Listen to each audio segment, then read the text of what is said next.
अस्सलामुअलैकुम। Hyaluronic serum क्या काम करता है, उसके बेनिफिट्स क्या हैं? अगर आप प्रॉपर तरीके से हाइलुरोनिक सीरम चूज नहीं करते देन वो आपकी स्किन को साइड इफेक्ट्स भी देता है। सो इस वीडियो में कंप्लीट आपको बताया जाएगा। सो जल्दी से वीडियो को लाइक कर लें, फॉलो कर लें, सब्सक्राइब कर लें। मार्केट में आपको हाइलुरोनिक सीरम 2 से 3 टाइप का मिलता है। आपको जेल फॉर्म में भी मिलता है, आपको वाटर वेव फॉर्म में भी मिलता है, आपको ऑयल फॉर्म में भी मिलता है। ये आपने चूज करना है कि आपकी स्किन टाइप क्या है।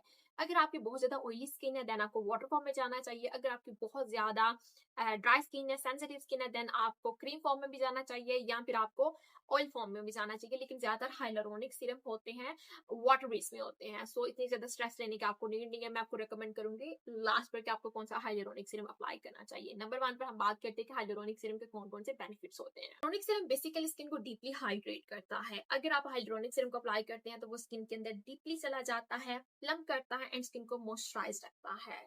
सो हाइलुरोनिक सीरम को हमेशा आप मॉर्निंग और नाइट की स्किन के रूटीन में after cleanser and after toner आप यूज करें। मतलब फर्स्ट पर आप क्लींजर यूज करें, टोनर यूज करें, टोनर अप्लाई करने के बाद आप डैम्प स्किन के ऊपर हाइलुरोनिक को यूज करें। आप ऑल स्किन टाइप वाले यूज कर सकते हैं। अगर आप टीनेजर्स हैं तो बेस्ट है कि आप हाइलुरोनिक सीरम को अभी अपनी स्किन के रूटीन में फॉलो करेंगे तो आपकी स्किन के ऊपर मजीद प्रॉब्लम्स नहीं आएंगी। कभी भी ड्राइनेस की या आपकी स्किन के ऊपर एजिंग के साइंस इस स्पीड से नहीं आएंगे। अगर आपकी स्किन के ऊपर बहुत ज्यादा प्रीमेच्योर या एक तरह के लाइट्स रिंकल्स आ चुके हुए हैं या फाइन लाइंस आ चुकी हुई हैं, किस रीजन से आते हैं? जब आपकी स्किन बहुत ज्यादा ड्राई रहती है, ड्राई होने की वजह से फॉर एग्जांपल अभी मैं बोल रही हूँ मेरे यहाँ पर एक्सप्रेशन लाइंस पड़ रही है, मेरे यहाँ पर लाइंस पड़ रही हैं। अगर मेरी स्किन हाइड्रेट नहीं रहेगी, मेरी स्किन डीपली मॉइस्चराइज नहीं रहेगी तो क्या होगा, यहाँ पर रिंकल्स एंड स्किन के ऊपर प्रीमेच्योर एक तरह की फाइन लाइन आना स्टार्ट हो जाएंगी। तो हाइलुरोनिक सीरम स्किन को डीपली हाइड्रेट करता है। So that's why hyaluronic serum is really important. किसी भी प्रोडक्ट में आप देखेंगे, आप कोई भी प्रोडक्ट उठा लें दुनिया में, उसमें हाइलुरोनिक सीरम को नंबर 1 पर ऐड किया जाता है। उसके बाद उसके मेन एक्टिव इंग्रेडिएंट्स होते हैं।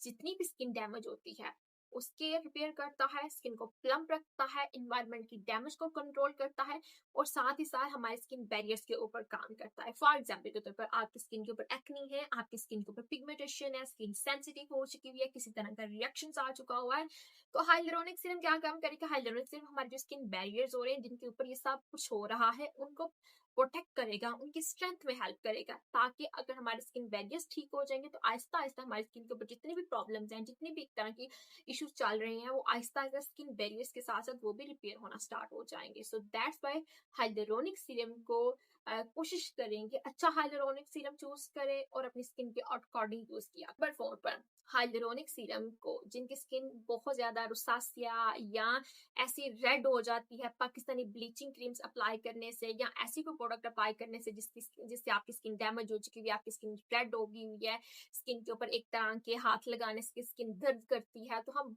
देखते हैं कि मार्केट में कौन सी ऐसी प्रोडक्ट है। या फॉर एग्जांपल समटाइम स्किन के ऊपर रेजर करने से या कोई प्रोडक्ट आप अप्लाई कर लेते हैं तो बाद में क्या होता है, स्किन के ऊपर मार्क आ जाते हैं, पॉइंट्स आ जाते हैं, हल्के हल्के से स्पॉट्स बन जाते हैं रेडनेस के। सो उसके बाद अगर आप हाइलुरोनिक अप्लाई करते हैं तो हाइलुरोनिक उसी टाइम जाके आपकी स्किन को रिपेयर करता है। तो आपकी ये जो प्रॉब्लम आपकी स्किन में अभी स्टार्ट हुई है ये साथ ही स्टॉप हो जाएगी, इतनी ज्यादा मजीद नहीं बढ़ेगी।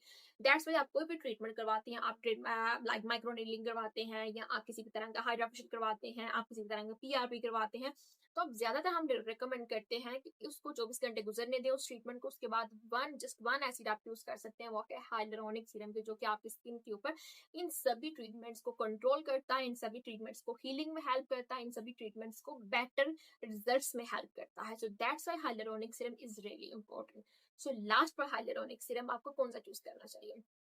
नॉन कॉमेडोजेनिक होना चाहिए, आप गुड ब्रांड का होना चाहिए, अपनी स्किन के अकॉर्डिंग होना चाहिए, आपको पता हो कि जो प्रोडक्ट्स आप यूज कर रहे हैं वो नॉन कॉमेडोजेनिक है। अगर आप हाइलुरोनिक सीरम को यूज कर रहे हैं और वो कॉमेडोन्स आपकी स्किन के ऊपर बनाता है, इट्स मीन कि वो आपकी स्किन आने वाले वक्त में आपकी स्किन को अच्छा करने के बजाय आपकी स्किन को मजीद डैमेज करता है। सो इसका मतलब ये नहीं होता कि हाइलुरोनिक सीरम गुड है तो हर बंदा उठा के लगा ले, इस तरह का नहीं होता।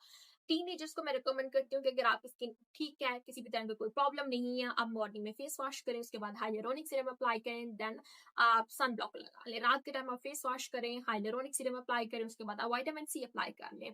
जैसे ही आप टीनेजर्स से गुजरते हैं देन आप कोशिश करनी चाहिए कि आपके मॉर्निंग और नाइट की स्किन के रूटीन में हाइलुरोनिक सीरम जरूर ऐड होना चाहिए। अब बहुत सारे लोगों का सवाल होता है कि हाइलुरोनिक सीरम को क्या हम किसी विटामिन सी के साथ यूज कर सकते हैं, या हम अल्फा के साथ यूज कर सकते हैं, हम बेंजोइल के साथ यूज कर सकते हैं। तो इसका सिंपल सा आंसर है, जैसे एक मॉइस्चराइजर होता है, सेम टू सेम आप समझ लें कि ये भी एक मॉइस्चराइजर है, लेकिन एक लिक्विड फॉर्म में और एक प्योर फॉर्म में बना हुआ है। तो आप किसी भी चीज के साथ इसको ऐड कर सकते हैं, लेकिन थोड़ा सा डिफरेंट तरीके से आपने इसको यूज करना है।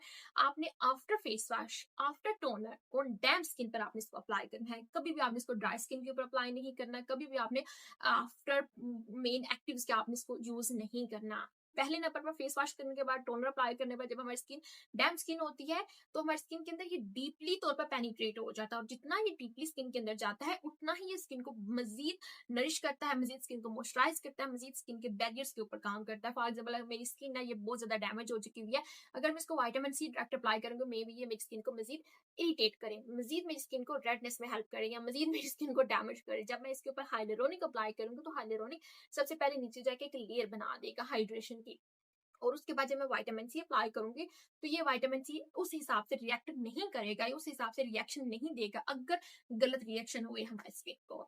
सो ऐसे लोग जिनको समझ नहीं आती हम कौन से स्किन के रूटीन फॉलो करें, कब करें, क्या यूज करें अपनी स्किन के अकॉर्डिंग, समझ नहीं आती बहुत सारे एसिड्स की, तो उनके लिए बेस्ट होता है कि आप मुझे इंस्टाग्राम पर मैसेज करके मुझसे ऑनलाइन अपॉइंटमेंट भी बुक कर सकते हैं।